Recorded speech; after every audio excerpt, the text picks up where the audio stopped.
Welcome to A Voice of Reason in Turbulent Times with Pastor Charles Burnett-Morrow. A powerful, practical, prophetic, and progressive commentary about what is happening in our world today. Oligarchs have been buying up all the media companies in America. The majority used to be that most media outlets had a little bit of a liberal slant. You know, they lean toward the liberal side. If not neutral, they lean toward the liberal side. Now the trend is completely reversed as Elon Musk sweeps in and buys up Twitter. Then we have Jeff Bezos going in and buying up another news outlet. And then we have other oligarchs going in and buying other newspapers and other news companies, broadcast companies. Folks, this is a consolidated effort. This is a bloodless coup. When this thing is done, when it's all over, and God help us, it may take 60 days, it may take 90 days, it may take 6 months, I'm not certain. But all I know is that we are very soon, the religious right and the oligarchs will have accomplished what they want to accomplish. The next thing is going to be, how do we purge people from our society like Hitler did, that we find useless and without value? And Hitler used the Jewish people as a scapegoat. Trump is using immigrants, but what he's really using is people of color. Brown people, black people, people of color. He's as racist as Hitler was. He believes in the superiority of the white race. The man's an idiot, and he thinks that his genes are somehow superior to others' genes. You hear him talk all the time about having superior genes. People, this is Nazi language. This is Nazi speak.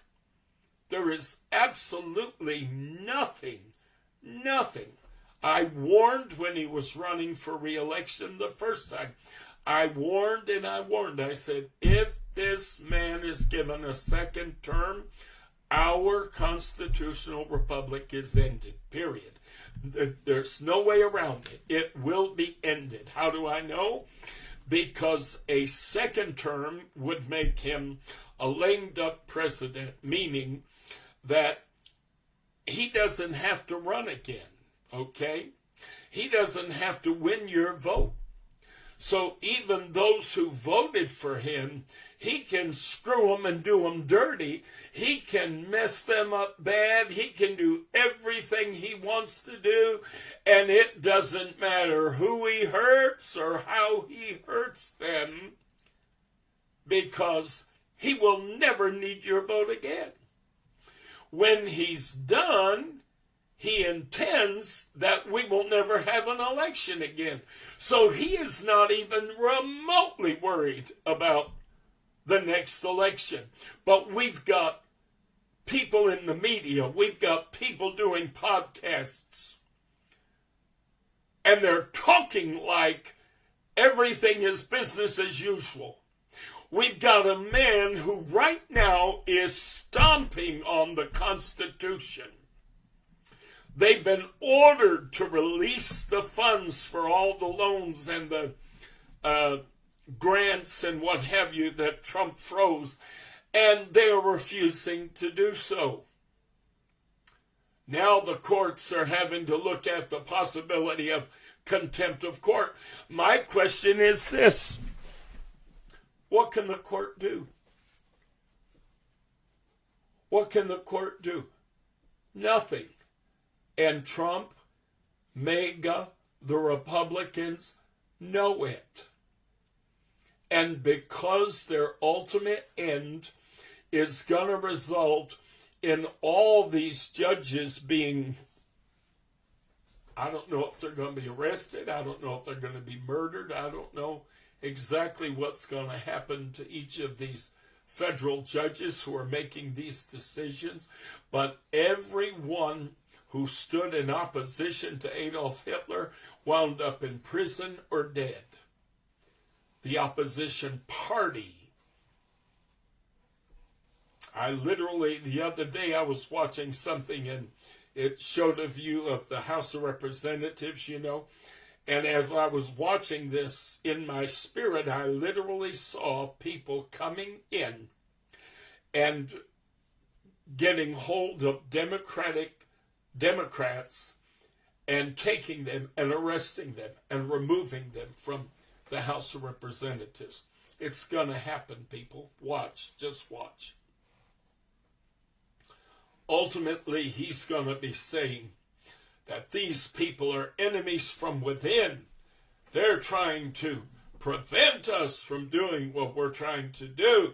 And they're trying to turn us into a socialist country, a communist country. He's going to use all the catchphrases, all the words that get his base riled up. The Republicans through Fox News and what have you now for years has convinced people that Democrats are child killers and molesters of children and in human trafficking trade and all this other foolishness. They've been demonizing the Democrats for decades. Hillary Clinton had as much difficulty getting elected as she did, partly because for decades that woman was demonized. Decades. Long before she ever announced a run for president. Why did they do that? I'll tell you why. Because when Bill Clinton got elected president, as he was being sworn into office, I turned to my mother and I said, that lady she wants to be the first female president. I could see it. I knew it. First of all, I knew she had the credentials. I knew she had what it took to be a president. She had the education. She's got the smarts. I knew. Watching her husband get sworn, I said, that woman wants to be the first female president. I knew she had that ambition in her. Got news for you. So did the Republican Party.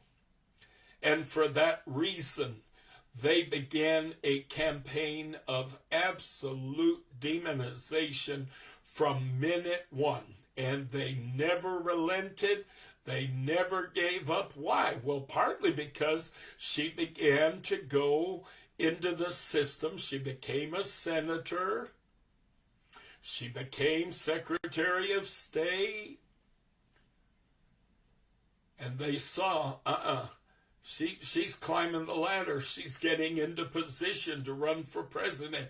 So for years and years and years, they demonized Hillary Clinton. That woman didn't have a hope in heaven or hell because she had been the subject of a demonization campaign for decades. I want to read to you another piece of an article. This article is from the Alpha History website. It is called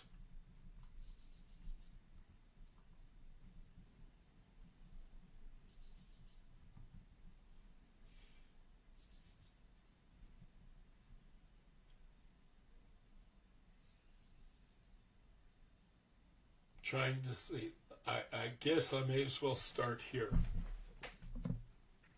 Listen now to this from Alpha History.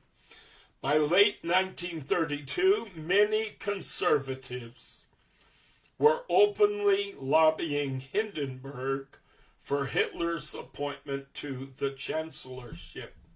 They told Hindenburg that having Hitler as chancellor would hand the ministry NSDAP votes are Nazi votes in the Reichstag, which is their parliament, and this could be used to limit the influence of the Social Democrats, a party Hindenburg despised. The president, who had a low opinion of Hitler's abilities and grave concerns about his fanaticism, remained cool to the idea. Like his former colleagues in the Reichstag, in the parliament, Hindenburg was also worried about the rapid growth and undisciplined thuggery of Hitler's private army, the Sturmabteilung. It's a difficult word. Essay. The president brushed off the suggestion of a Hitler ministry and held out for another solution. Now listen, Hitler also enjoyed support in other sectors of German society. The Nazi leader's public image, impressive speech-making, and aggressive negotiating had earned him the backing of many wealthy industrialists and business owners. Several notable capitalists had made large political donations to the Nazi Party, allowing it to continue its political activities through the worst of the Great Depression. Does any of this sound familiar, folks? See if this sounds familiar.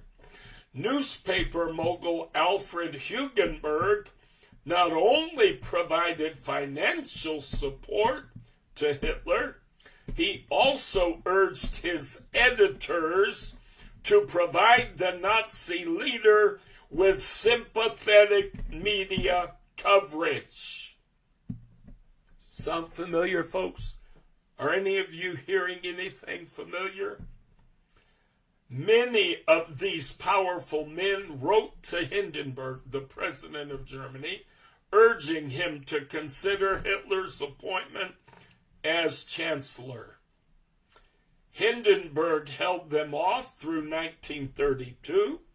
His last hope for a solution was the Reichstag elections of November 1932, the parliamentary elections. But like all elections before it, it failed to produce a majority government or even a stable coalition. Hindenburg appointed Kurt von Schleicher, a Reichstag general, to the chancellorship in the hope that he could form some kind of working coalition with the Nazis. But von Schleicher's chancellorship was brief, a short collection of failures and missed opportunities. Von Schleicher was continually undermined by Hugenberg's pro-Nazi newspapers, which ran critical stories and editorials calling for von Schleicher's replacement with a stronger leader such as Herr Hitler.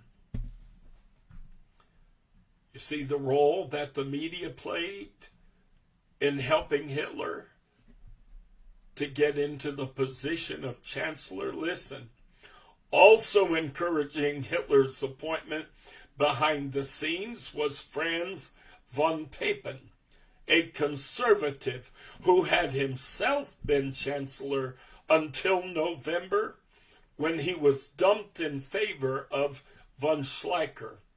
Von Papen was a self-interested intriguer who saw in Hindenburg's uncertainty an opportunity to restore his own influence. He urged the president to consider replacing von Schleicher with Hitler. He eased Hindenburg's concerns about Nazi fanaticism by suggesting that Hitler, for all his grand intentions and personal intensity, was a political novice. And once in power, he could be kept in check and easily controlled. Sound familiar, folks? Listen, the old president finally relented on January 30th, 1933, when he summoned Hitler to his office to receive the chancellorship. According to legend, Hindenburg was so reluctant to give Hitler the reins of government that he could scarcely look the Nazi leader in the eye.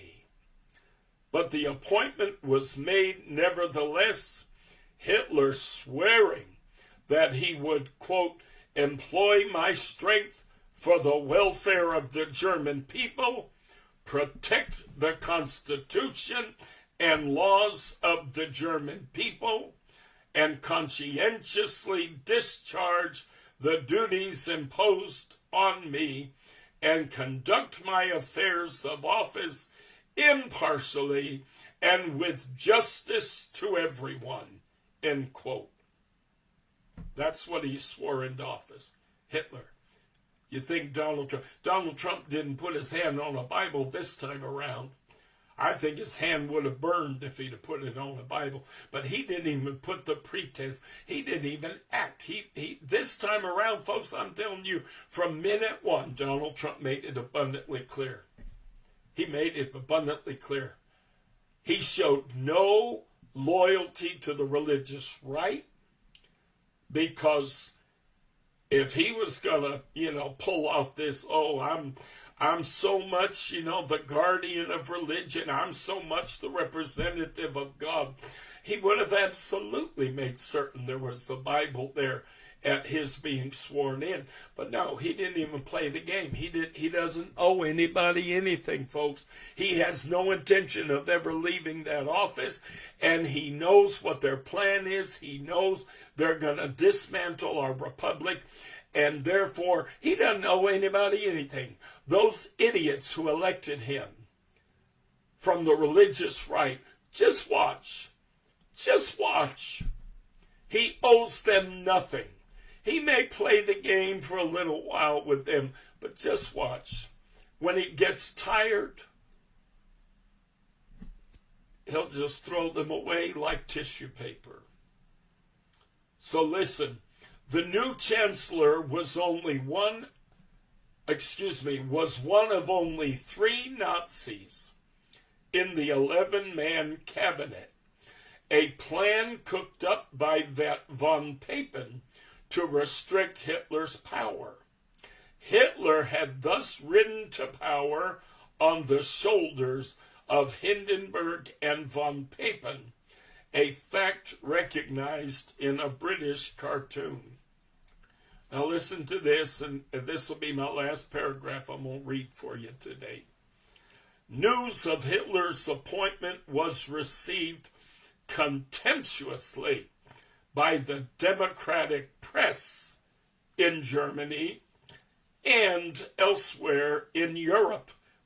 Sound familiar?